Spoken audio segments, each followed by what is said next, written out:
जय हिंद साथियों। सभी को प्यार भरा नमस्कार। इनकलाब जिंदाबाद।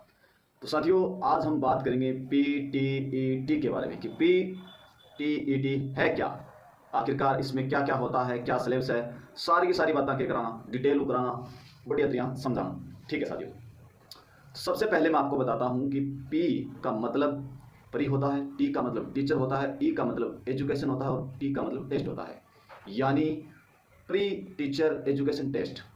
ठीक है साथियों, अड़ा तक समझ में आ गई? बिल्कुल आ गई। आगे बढ़ो। अब पीटीईटी करने के बाद क्या करना पड़ता है, फिर हमें बीएड करने का मौका मिलता है, फिर हम बीएड करते हैं। बीएड में अब बीएड का मतलब क्या होता है, तो बीएड का मतलब होता है bachelor of education, bachelor of education.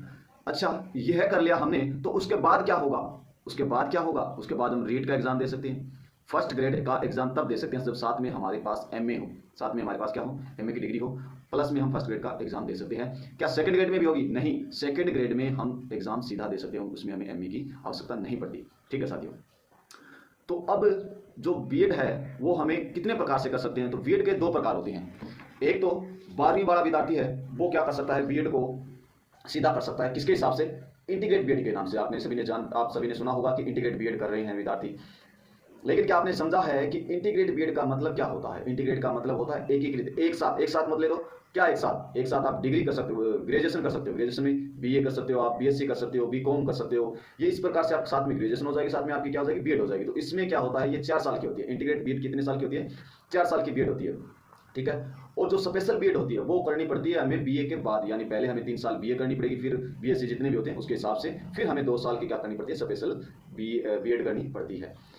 तो अब जो विद्यार्थी इंटीग्रेट का है वो इंटीग्रेट के हिसाब से करना 12वीं के बाद कर सकता है, और जो विद्यार्थी बीए या बीएससी करने के बाद बीएड करना चाहता है तो उसको ग्रेजुएशन में, जो एससी और एसटी का विद्यार्थी है उसको 45 मार्क उसके पास होने चाहिए। ग्रेजुएशन में उसके कितने मार्क होने चाहिए? 45% होना चाहिए।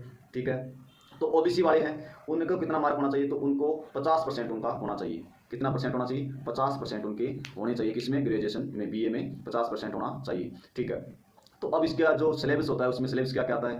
पहली बात, राजस्थान को जी क्या होगा, इंडिया को जी क्या होगा, थोड़ा मोटा वर्ल्ड को जी क्या होगा, और आई पोजीशन करंट अफेयर की है। करंट अफेयर को भी आवे इसमें, यो भी पार्ट है, राजस्थान को भी आवे, वर्ल्ड को भी आवे, और इंडिया को भी करंट थोड़ा मोटा पूछे जाए। उसके अंदर एक आती है शिक्षण अभिरुचि, विद्यार्थियों और शिक्षक के बीच का जो सिस्टम है, एक बार शिक्षण अभिरुचि बोला पंजीकरण।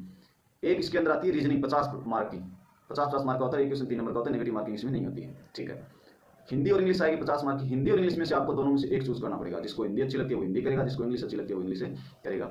ये चीज़ है, अच्छे से समझ में आ गया होगा कि हमने पीटीटी का एग्जाम भरा, उसको एग्जाम देंगे, एग्जाम देने के बाद हमें मार्क का हमारा रिजल्ट आएगा, रिजल्ट आने के बाद हम बीएड का हमें कॉलेज मिलेगा, कॉलेज मिलने के बाद हम हमारी क्लासें लगेगी, फिर हमारा क्या होगा, अभी जी के बोला मैंने डीपीवी स्कूल में लगती है, तो जो जिस हिसाब से हमारी बीएड हो जाती है 2 साल के अंदर।